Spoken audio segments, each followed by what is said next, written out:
Hello, everybody. I'm John Self, and welcome to Lunch and Learn, where we have a great program for you today. And let's get started with our program that's going to basically focus on branding and how to promote yourself.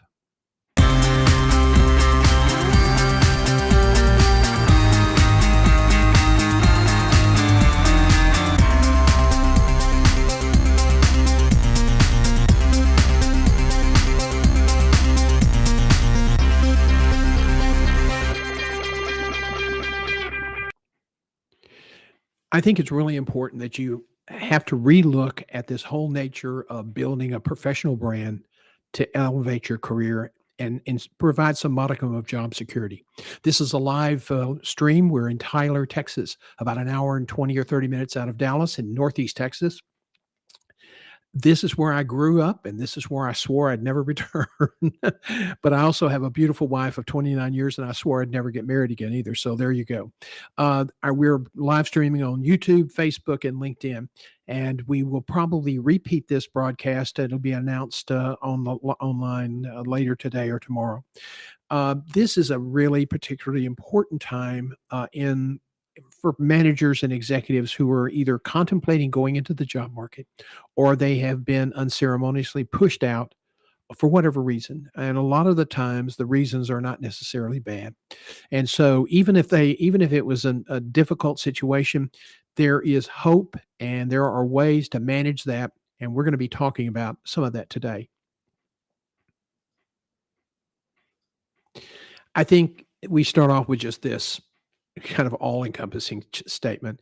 Everything has changed in the job search position business, especially for managers and executives, and everything will change. And perhaps we should say everything will continue to change. And there's nothing anybody can do about it. It is that technology is advancing so fast. Companies are looking for ways to gather their own competitive advantage. So streamlining at talent acquisition, getting rid of some manpower that they feel like they can now rely on computers to handle. That's just the way it's going to be, and it's not going to change anytime soon. Right now, we're going through something called a white collar recession. That means literally that there are more people looking for jobs in the management executive level than there are positions available. It's not uncommon to apply for a job at that level and be against 2, 3, 400 people. My daughter is a national, international internal communications director for a public company. She put out a kind of fairly innocuous position for a coordinator or a manager, and had 100 position people applying within the first 30 or 40 minutes. So that just kind of gives you an idea. And that was a lower level management position. Everything has changed, and everything will continue to change. And then it really does have an impact on you. It really does. And because you have to quit looking at what you used to do, you got to start looking forward to the way that things are. I once made this comment at a American College of Healthcare Congress several years ago, and the room burst out laughing because I didn't really realize I wasn't trying to be funny. But today, our incredible hit and miss recruiting process is kind of like getting married after 3 or 4 dates. And there is a reason that the statistics are so bad, and this is one of them. I think the other thing I want to share with you, it kind of set the stage, is that these are unprecedented times and they require unprecedented response. And that means that you have to be job search ready. It's just so important because so much has changed. If you're not up to date on all the changes from resumes all the way through to the new way to interview, it can take you literally months to catch up. So my advice, find somebody you trust and get ready today. If you don't need a job, that's good. But if you do, you want to get with someone you trust, someone who's current with their understanding of the marketplace, somebody who's not telling you to use some format on Microsoft or on Canva.com to do your resume, somebody who will stand by you and who is committed to your success. And the reason I say that is because we are finding that the time to hire sequence now, or as one talking head on CNBC said, the time to hire cadence is exploding from 4 to 6 months to 8 to 14 months. And that's because there's simply more people looking than there are jobs. And more importantly, there are now companies can then slow down and take the time to be sure they're getting the right person. And we're going to talk about some statistics in a few minutes that are really kind of mind blowing, and in terms of the success or failure rate in search and why you have to be so successful.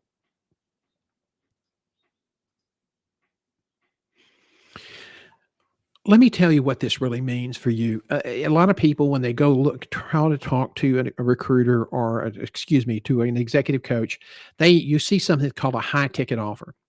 And let me explain what that means, because it's not just somebody trying to gouge you. There are some people who need a lot of support, and they're executives, and they probably can afford a ten to $12,000 package. That's what a high ticket offer is. It's not some way just to take your money. And when you buy a high ticket offer, you're basically buying the entire course. You're buying weekly and even twice weekly coaching sessions.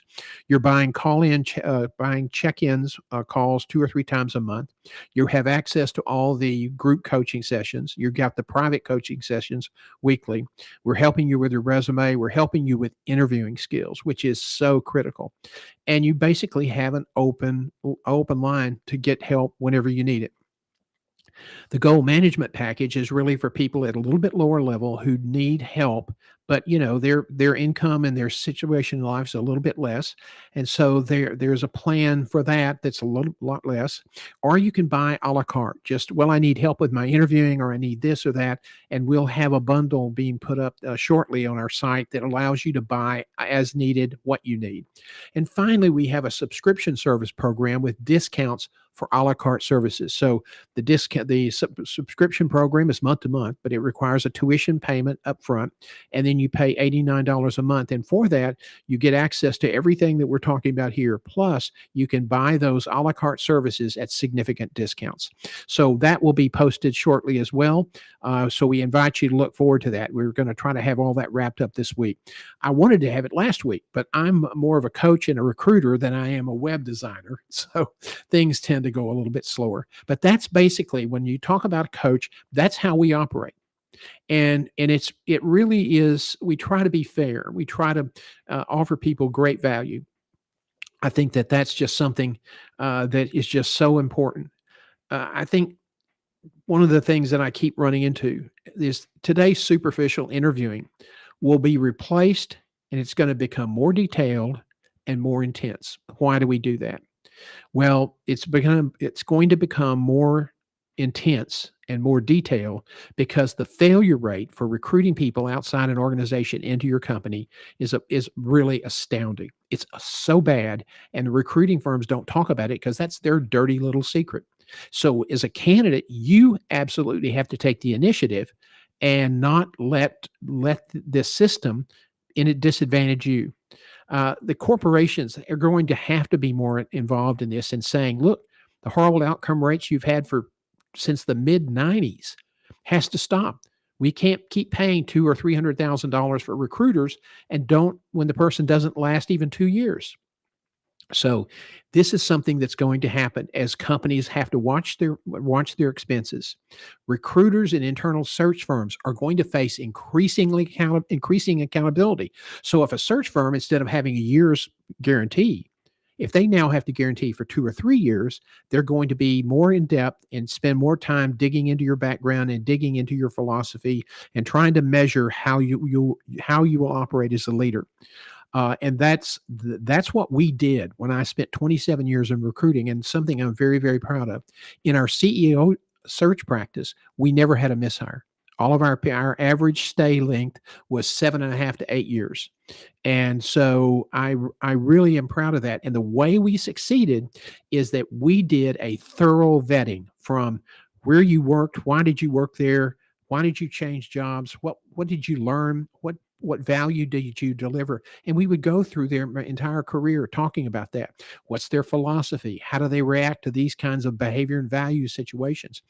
Instead of spending an hour with them as a partner, I would spend 3.5 hours with them usually, and we would even record part of that in video so that the client, before they decided which candidates to bring in, they could see them. And back then, when we first got started, there was no such thing as video conferencing. Now, uh, people are looking, employers and recruiters are beginning to realize that the more data on applicants that they have, the better chance they have for improving results of their search work. So let's talk about career branding.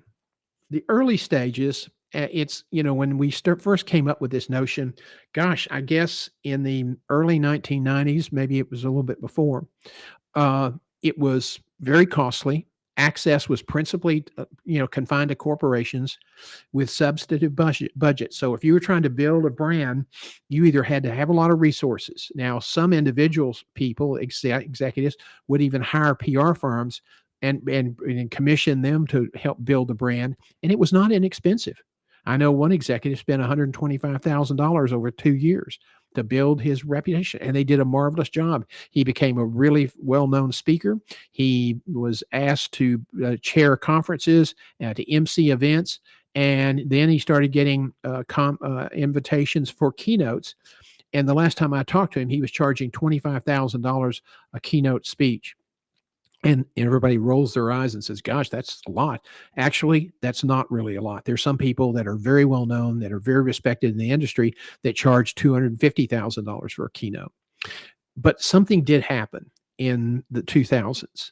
On May 6th, I think it was 2003, a little switch was thrown by Reid Hoffman, and LinkedIn was born. And that changed everything. It basically democratized your ability to manage your own brand. Individuals can now cost effectively control their brands. And it's something, now there's no excuse for you not to do it. Now you have this tool. It's a very powerful tool. There are over 1 billion users on LinkedIn, and a lot of them are in the United States. But that also means there's a lot of noise and a lot of traffic and a lot of people trying to sell you crap that you don't need and probably doesn't work. So, but you have to take the advantage and use LinkedIn and not let it use you. So, what impact is technology having? Well, gosh, monumental. I think the technology today and the changes that are going to come, they're going to dramatically, it's going to be a sea change of career management and the role of human recruiters. I mean, it's just astounding how this is going to happen. And I think you're going to see more and more automation of all candidate sourcing. Now, in the days when I first got started, if I had a CEO search, it would probably take us 3 to 4 weeks to get the search up, get the prospectus done, and then to start sourcing candidates. So 45 days into the search, we're still sourcing candidates. Now, some people did a little bit less time because they didn't spend as much time digging into the organization. But we found doing a deep dive on the organization and putting together a detailed position prospectus that outlines so many of the issues for the candidate that was part of our reason for success. Automation now in the future is going to do that. There's going to be a fall off in the available information for a while, but I do anticipate that will pick up again. Now, job app, you said, well, how are people going to get found? I mean, how can I be identified? You're going to be identified because you have a robust profile on LinkedIn. Now, I've been a LinkedIn user since 21 years. I was not there when Reid Hoffman started, but I was on the front porch waiting. And in January of 2004, I became a member and had no understanding of what it was all about. And if it moved, I shot at it. Okay.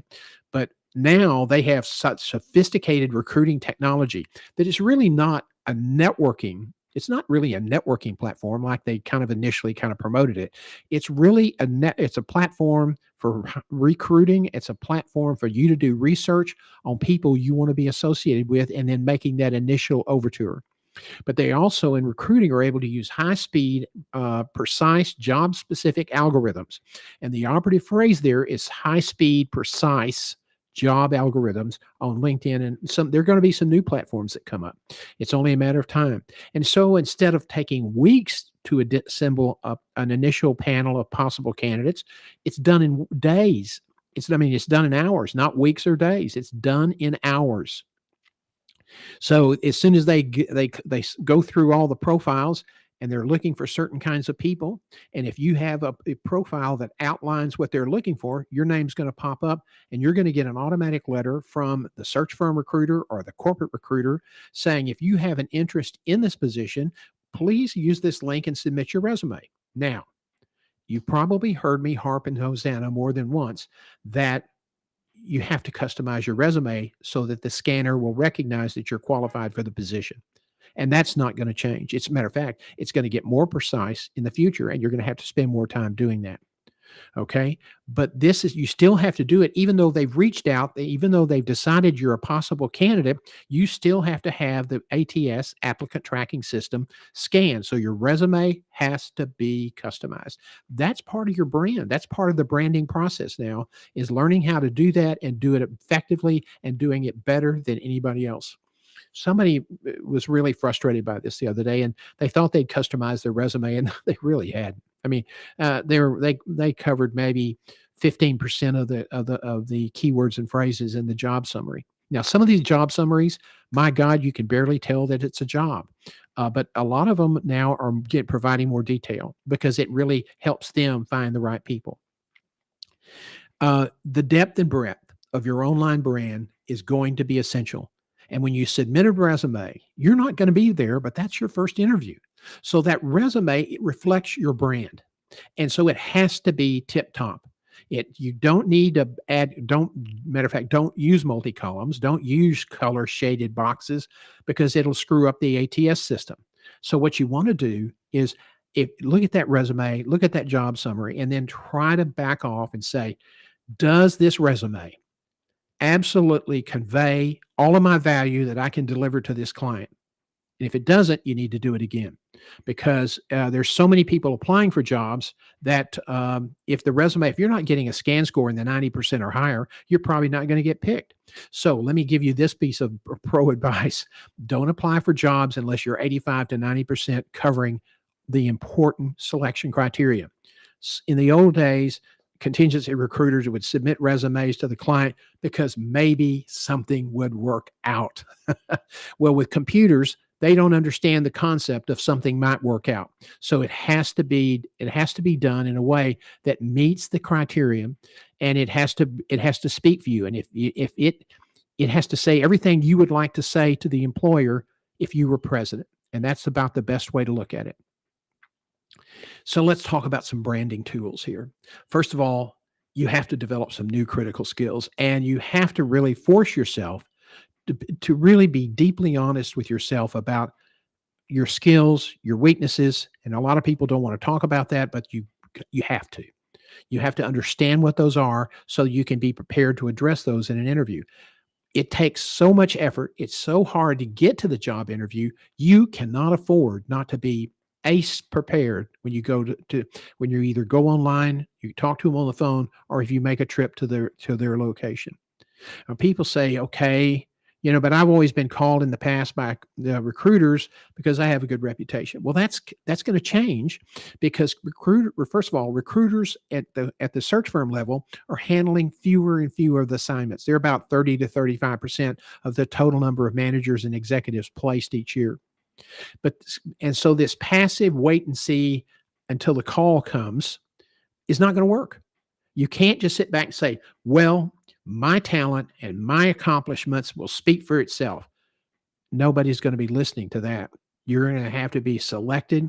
And, a recruiter may know you and reach out to you, but that will be the exception to the rule. Okay. And as some of these recruiters, senior guys retire, some of the firms, which are already like Korn Ferry, they still have a very robust practice, but they're already spending more of their time and resources in performance improvement, in executive development, in organizational development. And one day I looked at their website, I hardly found anything regarding recruiting. So it is changing. They know it's changing, and they're altering their service mix so they can continue to be relevant and meet their targets. I think that with the other thing I want to tell you is that online profiles, which is another important tool, is going to eclipse resumes in making initial assessments and selection. Okay.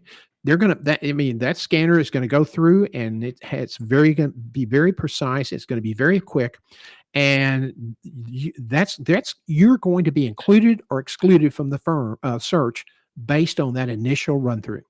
So, in fact, we've always said your resume was the first interview, and I just said that a minute ago because that's what I'm used to saying.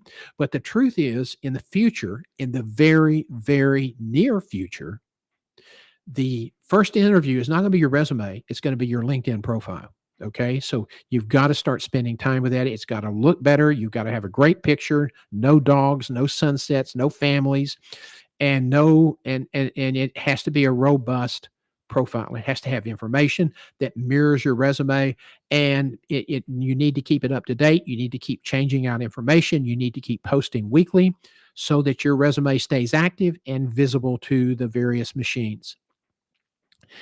Some people are posting many case studies that, for example, that may talk about something they achieved that was really significant, and they have before and after a narrative, and they may even use charts. Now, charts you can't put on your resume because the ATS scanner can't read the chart. But when you start talking about videos and case studies, et cetera, now you're loading up information that when you are selected, the recruiters can come and find. And recruiters will be building more in-depth uh, dossiers in the future. Okay, let's continue with talking about branding tools. The posting, the audience focus is going to have to shift. Now, I can't tell you how many times I've looked at hospital CEO at resumes, especially the young and up and comers, and they have staffs that post stuff that make them look good. You standing in attention in front of the flag being raised on Memorial Day is great. You got to have that. But that can't be the audience for your career is not your employees. You've got to have great employee satisfaction. You have to have low turnover. You can't ignore that. But this is about you making your career sing, not necessarily making the employees think you're a better guy. So you have to change your focus. And some people might say, well, gosh, what are you trying to accomplish? I'm trying to keep myself positioned in case all goes to hell here. I've got someplace to go. So you start off by saying, okay, how are we going to do this?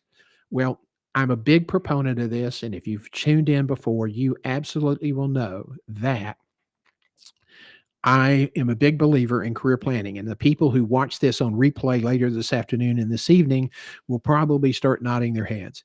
If you don't have a written career plan, you may end up someplace else. Okay. You may not end up where you think you're going to be.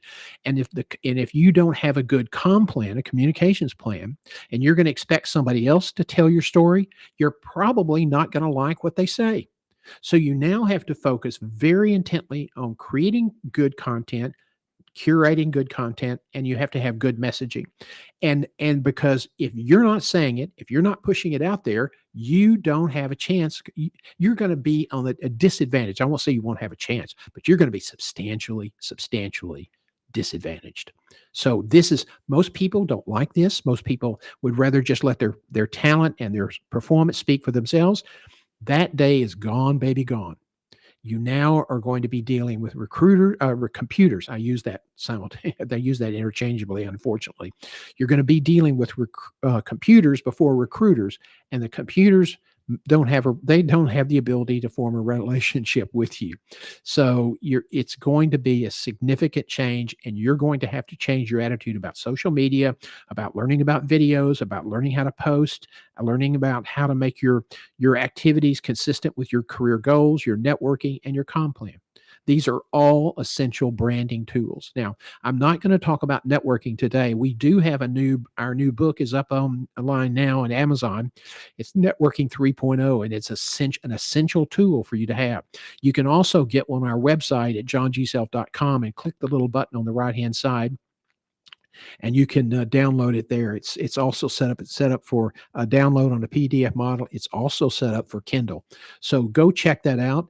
It's about networking, and that's going to have a great amount of detail, and it's really set up as a workbook. Now, I said this earlier.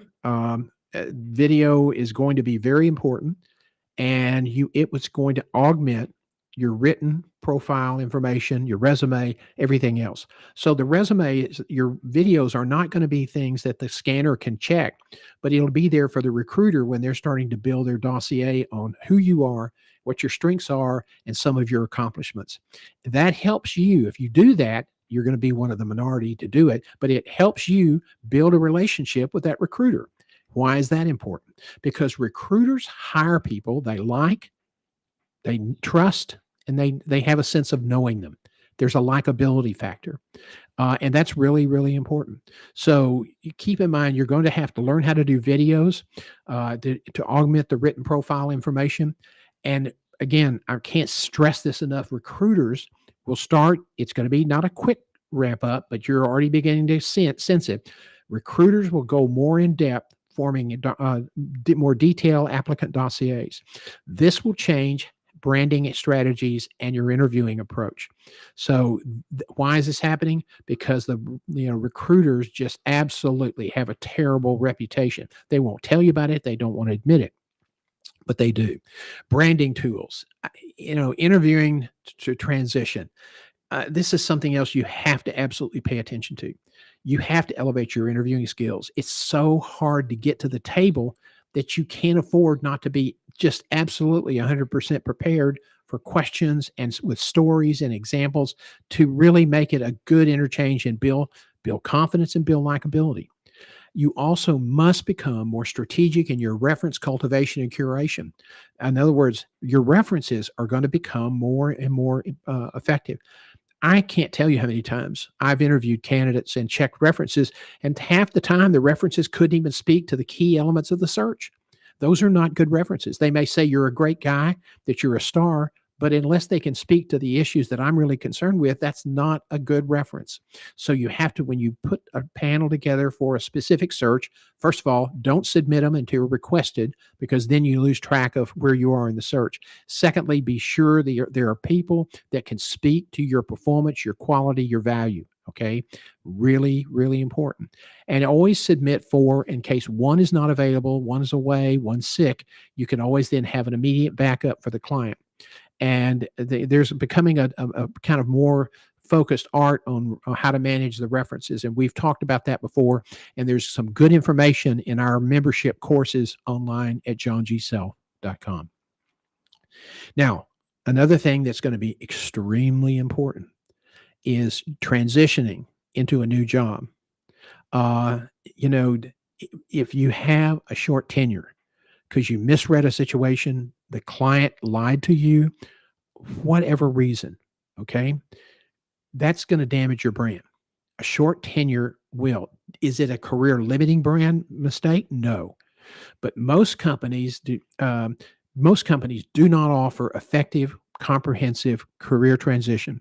So when you're hiring a coach, get a package or have an access to a package where they can help you identify political issues that you're going to have to deal with, because not paying attention is a key invitation for them to get rid of you. I know the number of stories where people have come in, they've been brought in because they need a turnover, and they start making all these changes, and then they find out one day that they're being asked to leave because they wanted change, just not that much and not that fast. And people said, "Well, I thought you wanted me to change." So they plowed ahead without any regard to the culture or any of those other issues. And that's the people who that's happened to, and the list is long, and may I add, it is incredibly distinguished. People who've gotten caught in that situation at one time in their career. This is really important. And if you have an onboarding component in your coaching package, this is an important branding tool, because learning these skills, learning how to read an organization, is going to help you avoid these short tenures, and they're literally something that can happen. It's very probable that it'll happen. Now, for those of you who are struggling with your job, one of the things that you have to think about is it's the backside of your career brand, and that is you can't appear desperate, you cannot appear frustrated, you can't be angry, you can't complain about automation, any of that stuff. I always tell applicants that, your spouse can only listen to so much of this, and then they're going to get frustrated. And what you don't need when you're vulnerable, when your work that we're, especially with guys, a lot of us tie our value in life to the work we do. I know I am afflicted with that in a possibly terminal way. So, that really works on us emotionally and mentally when you don't have the level of success and the level of activity you normally would. And so the normal thing is without realizing it, then we become complainers. We refer to that as the BMW club, bitch, moan, and whine. And a spouse can only take so much of that. So one of the things that good coaches should do is be available so that you can vent. It ain't fun for us to listen to, but it's necessary. It's important for us to listen to this because you need somebody who gives a rat's rear end about what happens to you. And you need somebody who understands what you're going through. And you need somebody more than anything else that will tell you it's going to be okay, that will tell you that you're good at what you do. Don't give up. Don't let it get you down. And that's really important. And a coach plays an important part of that. So, how does that relate to your brand? If you get out and start floundering and you lose it, you're probably going to have a longer job vacancy rate on your resume that you really don't want. And that's going to, in this new environment where there are already more candidates than there are jobs, that's going to come back to haunt you. So, what we are trying to do is keep you healthy, keep you emotionally uplifted, keep you encouraged, and give you the information you need to move forward with your life and your career. So take this particular slide and imprint it on your brain. My dream, my life, my career and income are possible. I have a plan and it's in motion and I'm going to make it happen no matter what. So that takes us back to the importance of having a written career plan. If it's not written, then it's just a wish or a hope. It's not real. If it's written, you're also going to have some accountability involved, and that's important too. Okay. People have all the excuses in the world for not doing something. I don't like networking because I don't think it's going to help me, or I don't do this, or I don't do that. I don't like messing with my resume because I just really hate it. Get over it. And people also say, but John, that's just not fair. They're going to be looking at my social media platform. They want me to do all this stuff. It's not fair. Okay. You're in a competitive job search. It's really tough. If you want fair, come to Dallas in October. It's called the State Fair. Okay. You can't have excuses and you always need to plan ahead. That's what I was talking earlier about envisioning your references, and especially if you get caught in a layoff or you get caught in a conflict and you have to leave the organization, you want to know who in that organization you can reach out to that will support you, that will explain what happened, that can be a good stand-up person for you. You don't want to wait till after the fact. Remember, when Noah started building the ark, it was not raining. Okay. That little bromide is thrown in at no cost. I'm available. Even, if you're in the job market or just completed, just getting ready to start a search and you're really struggling, trying to understand what it is that really has changed. And I'm trying to give this to you on a week to week basis. Schedule a free call with me. Okay. It's at the bottom of my webpage at johngself.com. It doesn't cost you anything. You can either do it on video or Zoom, and I'll answer your questions. I'm not going to try to sell you anything. Now, I'm in business to sell my services, but in this call, we're going to take care of you. We're going to try to work to get you the information you need. And hopefully it'll build some trust and relationship. And if you reach out for a coach, hopefully that'll be me. But this is not going to, you're not going to get a bunch of follow-up pressure emails for making a free call to me, because I'm just going to try to answer your questions and give you information, period. No sales pitch, nothing else. So I hope that you will consider doing that. I want to thank you for joining us today as we wrap up. I'm going to run another little clip that really speaks to another problem in the job market today, and it's really critical, and it's for people who are older than 45. And people say, 45, what are you talking about? I'm talking about ageism. discrimination for based on age. And people say 45, that's not age discrimination. Legally, technically it is. And I will tell you, I've run into multiple cases where that's begun to happen, especially with a lot of younger managers and executives taking over. So it's really, really important to keep yourself healthy, to keep yourself fit, and to keep your energy level up. And so before I slip out of here today, I want to tell you about something I'm working on with a dear friend who is a former colleague at Herman Hospital in Houston, one of the most talented dietitians, director of dietetics I had ever run into. And her name is Bonnie Barabee.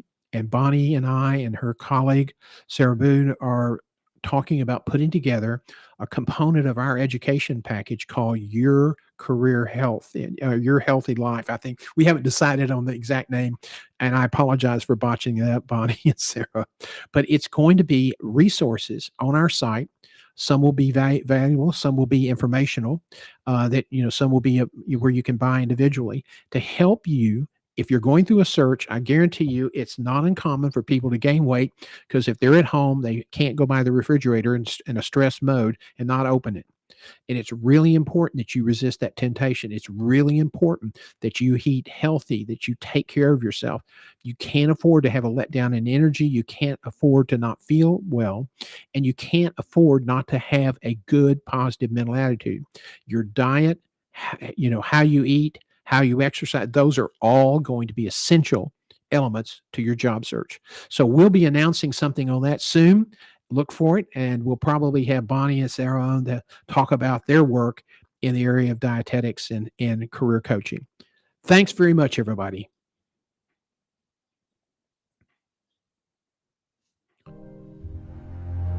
Don't give up, 'cause you have friends. Don't give up, you're not the only one. Don't give up, no reason to be ashamed. Don't give up, you still have us. Don't give up now, we're proud of who you are. Don't give up, you know it's never been easy. Don't give up, 'cause I believe there's a place where we belong.